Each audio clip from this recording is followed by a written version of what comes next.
KTU 2019 scheme, third semester, AAA Measurements and Instrumentation, Module 1. ഈ module നമ്മൾ ക്ലാസ്സിലെടുത്തപ്പോൾ different types of torques used in indicating instruments പഠിച്ചിരുന്നു. അതിൽ deflecting ടോർക്കിൻ്റെ produce ചെയ്യാനുള്ള ഡിഫറെൻറ്റ് മെത്തേഡ്സാണ് ഇതിൽ പറയുന്നത്. ഒരു 4 മെത്തേഡ്സ് ഉണ്ട്. ഫസ്റ്റ് വൺ മാഗ്നറ്റിക് എഫക്റ്റാണ്. ഒരു കറണ്ട് ക്യാരിങ് കണ്ടക്ടറിനെ മാഗ്നറ്റിക് ഫീൽഡിൽ വയ്ക്കുമ്പോൾ അതിലുണ്ടാകുന്ന മാഗ്നറ്റിക് ഇഫക്റ്റ് കാരണം ഉണ്ടാകുന്ന ടോർക്ക്, അതുപോലെ തന്നെ തെർമൽ ഇഫക്റ്റ് കാരണം ടോർക്ക് ഉണ്ടാവാം. അതായത് കറണ്ട് ഫ്ലോ ചെയ്യുമ്പോൾ ഹീറ്റ് പ്രൊഡ്യൂസ് ചെയ്യും, ആ ഹീറ്റിൻ്റെ ഇഫക്റ്റ് കാരണം ടോർക്ക് ഉണ്ടാവാം. പിന്നെ ഇലക്ട്രിക് ഫീൽഡിൻ്റെ ഇഫക്റ്റ് കാരണം ടോർക്ക് ഉണ്ടാവും, അതാണ് ഇലക്ട്രോസ്റ്റാറ്റിക് ഇഫക്റ്റ് എന്ന് പറയുന്നത്.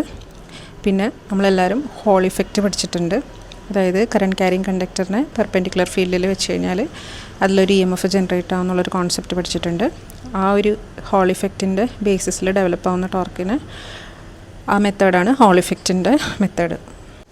നെക്സ്റ്റ് നമുക്ക് പഠിക്കാനുള്ളത് ഇൻസ്ട്രുമെൻസിൻ്റെ ക്യാരക്ടറിസ്റ്റിക്സ് ആണ്.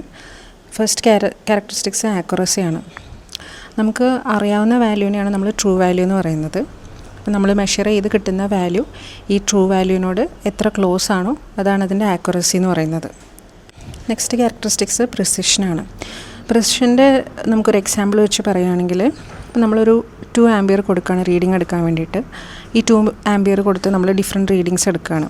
അപ്പോൾ നമുക്ക് കിട്ടുന്ന റീഡിങ്സിൽ ഈ 2 ആംപിയറിന് ക്ലോസ് ആയിട്ട് റിപ്പീറ്റഡ് ആയിട്ട് റീഡിങ്സ് കിട്ടുവാണെങ്കിൽ നമുക്ക് ആ ഇൻസ്ട്രുമെൻറ്റ് പ്രിസൈസ് ആണെന്ന് പറയാം.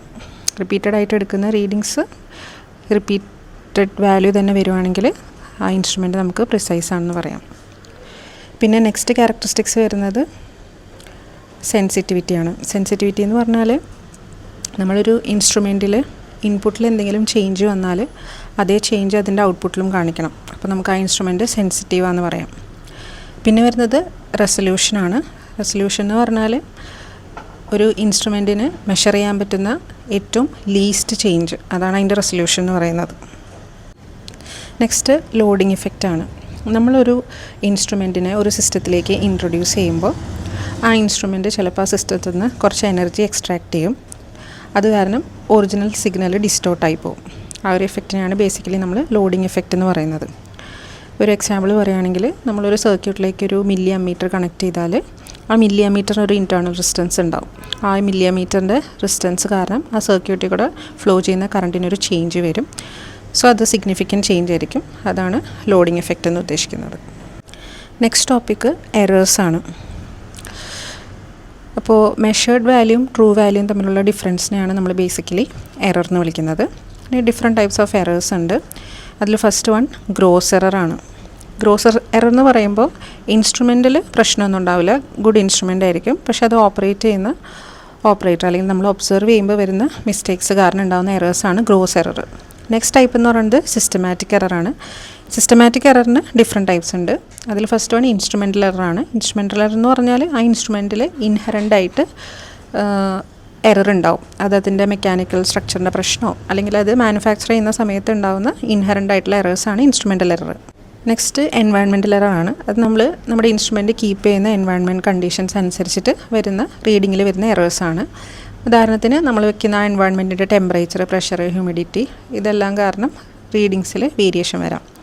നെക്സ്റ്റ് വൺ ഒബ്സർവേഷണൽ എററാണ്. ഒബ്സർവേഷണൽ എറർ എന്ന് പറയുമ്പോൾ നമ്മൾ ഹ്യൂമൻസ് അത് റീഡ് ചെയ്യുമ്പോൾ നമ്മൾ ഒബ്സർവ് ചെയ്യുമ്പോൾ റീഡിങ്സിൽ മിസ്റ്റേക്ക് വരും. അതാണ് ഒബ്സർവേഷണൽ എറർ എന്ന് പറയുന്നത്. പിന്നെ റാൻഡം എറർ ഇതിലൊന്നും പെടാത്ത റാൻഡം ആയിട്ടുള്ള ലംസം എറേഴ്സാണ് റാൻഡം എറേഴ്സ് എന്ന് ഉദ്ദേശിക്കുന്നത്. നെക്സ്റ്റ് നമുക്ക് മെഷർമെൻറ്റ് സ്റ്റാൻഡേർഡ്സ് ആണ്. നമ്മൾ മെഷർമെൻറ്റിന് വേണ്ടി ഉപയോഗിക്കുന്ന ഡിഫറെൻറ്റ് സ്റ്റാൻഡേർഡ്സ്. അപ്പോൾ മറ്റുള്ള മെഷർമെൻറ്റ്സ് നമുക്ക് കമ്പയർ ചെയ്യാൻ വേണ്ടിയിട്ടുള്ള ഫണ്ടമെൻ്റൽ ആയിട്ടുള്ള റെഫറൻസിനെയാണ് നമുക്ക് സ്റ്റാൻഡേർഡ്സ് എന്ന് വിളിക്കാവുന്നത്. അതിന് ഡിഫറെൻറ്റ് ടൈപ്സ് ഉണ്ട്. First one international standards. International standards usually represent the units of measurement that are closest to the possible accuracy. ഇത് മെയിൻലി മെയിൻറ്റെയിൻ ചെയ്യുന്നത് international bureau of weights and measurements ആണ്.